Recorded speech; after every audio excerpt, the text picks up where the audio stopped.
नमस्कार, मैं ओम प्रकाश कुमार। आप देख रहे हैं बीडी बिहार झारखंड। हमारे साथ रंजीत गुप्ता जी हैं। बजरंगगंज विधानसभा में इनका घर हुआ। सबसे पहले हमारे चैनल में स्वागत है सर। आपका भी स्वागत हो इस मोच की धरती पे।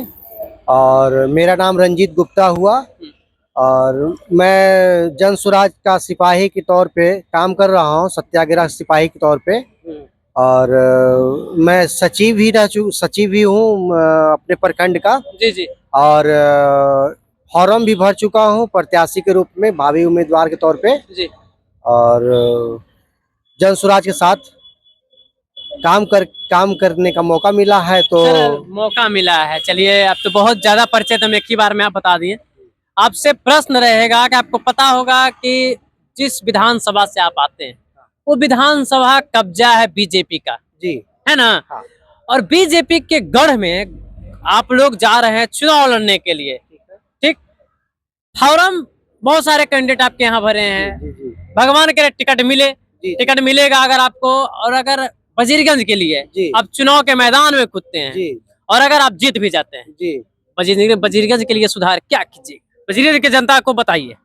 वजीरगंज की जनता के लिए सुधार यही रहेगा, पहली बार जमीनी विवाद को खत्म करना, किसी भी हद तक जाकर के, चाहे ऊपर विधानसभा में बात करना पड़े, लेकिन जमीनी विवाद को खत्म करना। अच्छा। दूसरी बात, जो भी गरीब है, जो भी गरीब, जैसे कि किसी को वृद्धा पेंशन नहीं मिल रहा है, किसी को कुछ नहीं मिल रहा है, किसी को 400 रुपये की जो बात हो रही है, जन सुराज आने के बाद 2000 मिलेगा पेंशन के तौर पे।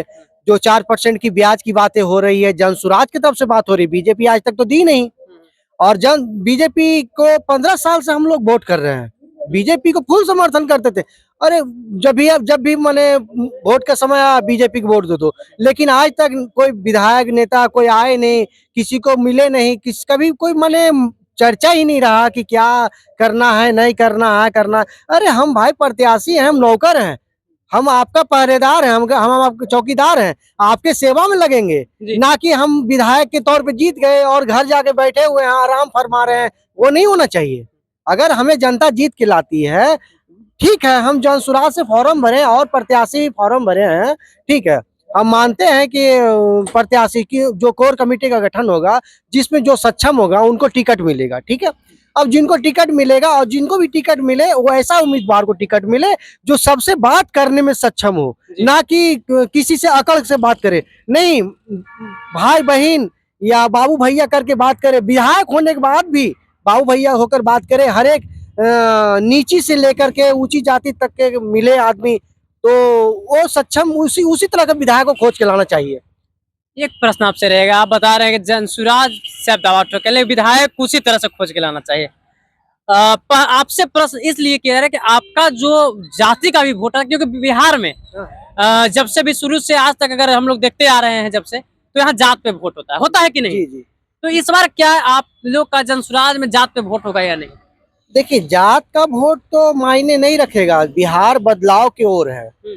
जब भी बिहार बदलाव के ऊपर ओर है, और बजीगंज प्रखंड में जो है 3 बार से जो विधायक रह चुके हैं, तो वो भी उनके ऊपर भी जब हम लोग जाते हैं संवाद करने के लिए, तो संवाद में ही होता है कि वो नहीं आए, वो नहीं आए। तो उसको बदलने का फिराक में लगे, वो बीजेपी का हो, आरजेडी का हो, राजद का हो, जदयू का हो, उसका मायने नहीं रखता है। बदलाव का माहौल चल रहा है। बदलाव का माहौल चल, जहाँ जहाँ भी हम लोग जन संवाद किए हैं, वहाँ पे बदलाव का माने भीड़ उमड़ रहा है। और हमेशा हर एक जन से यही सुनने को आ रहा है कि हमें ये नहीं मिला, हमें वो नहीं मिला। माने आज तक कमियां गिनाते ही रह गए। मतलब लगता है कि बजरंगगंज विधानसभा इस बार जनसुराज के कब्जा में आ जाएगा। जी, जनसुराज पूरी ताकत लगाए हुए हैं, और जितने भी जनसुराज के सत्याग्रह के सिपाही हैं और जनसुराज के जो कार्यकर्ता हैं, सब लगे हुए हैं। और सब जोर शोर से लग करके और पूरे विधानसभा में अपना एक और आपसे लास्ट प्रश्न रहेगा, क्योंकि इंटरव्यू लंबा हो रहा है। आप लोग सबसे पहले आप खुद बोले कि हम पहले बीजेपी को वोट करते आ रहे थे। हाँ, बिल्कुल ठीक। कर रहे हैं। लोग ये भी एक आरोप लगाता है जनसुराज को कि बीजेपी का बी टीम जनसुराज है। अब ये तो हम नहीं कहें, हम प्रशांत किशोर जी के बातों से समर्थन है, उससे उनके हम प्रभावित हुए उनकी बातों से, और हम जनसुराज में कार्यकर्ता के रूप में आए हैं। कार्यकर्ता के रूप में काम कर रहे हैं। ये भी तो हो सकता है कि जितना वादा आप लोग कर रहे हैं, लोग को चॉकलेट, मीठा चॉकलेट की तरफ दिखा रहे हैं, लोग चाट लेंगे और फिर वैसे ही जिसमें जहर मिला देंगे फिर वही चॉकलेट में। हम ऐसा उम्मीदवार के तौर पे हैं कि हमारी ना कोई कालर पकड़ के भी काम करवा सकता है। हाँ, हाँ।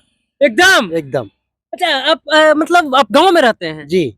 एकदम। और हम समाज सेवक भी हैं। अच्छा, समाज में भी काम बहुत सारे कर चुके हैं। क्या क्या बजरंग के लिए क्या अभी तक काम किए? बजरंग के लिए नहीं, अपने माने प्रखंड, जैसे हाँ, अपने प्रखंड के लिए। अपने पंचायत की बात कर रहे हैं, हम प्रखंड में कैसे बात करेंगे? हाँ, अब जैसे पंचायतें के लिए तो अपने बजरंग पंचायत विधानसभा में- में ही पंचायत आता है। अपने पंचायत में लोगों की जो समस्या जो रहती थी, जैसे कि किसी का वोटर कार्ड नहीं बना हुआ उसको बनवा देना, या किसी को ऑनलाइन नहीं हुआ है उसको ऑनलाइन करवा, ये सब में हम बहुत आगे रहे हैं, सबको मतलब सेवा करते सेवा रह रहे हैं। करते रहे हैं। और आज तक मुखिया प्रत्याशी भी रहे हैं। 2021 में हम रंजीत गुप्ता, अनीता देवी मेरी वाइफ थी, वो मुख्य प्रत्याशी थी और हम चुनाव लड़े हैं। चलिए, हमारे साथ रंजीत गुप्ता जी थे, बजीरगंज विधानसभा में भी हम थे और इनसे बात कर रहे हैं। तो बाकी आप लोग बताइएगा कि बजीरगंज विधानसभा से जो भी लोग वीडियो को देख रहे होंगे, तो आप लोग बताइएगा कि पार्टी में जो जुड़े हैं, जनसुराज कैसा पार्टी है, आप लोग ये भी बताइएगा। बाकी रंजीत गुप्ता के लिए भी एक कमेंट जरूर कीजिएगा कि ये कैसे व्यक्ति है, इनका विचारधारा आपको कैसा लगता है। और जो विचारधारा जैसे बताया कि हम लोगों के लिए अपने पंचायत में, गांव के लिए काम किए हैं, तो आप लोग कमेंट जरूर कीजिएगा। जिनका भी काम किए होंगे तो आप लोग कमेंट जरूर कीजिएगा। बाकी वीडियो करते हैं समाप्त। जय हिंद।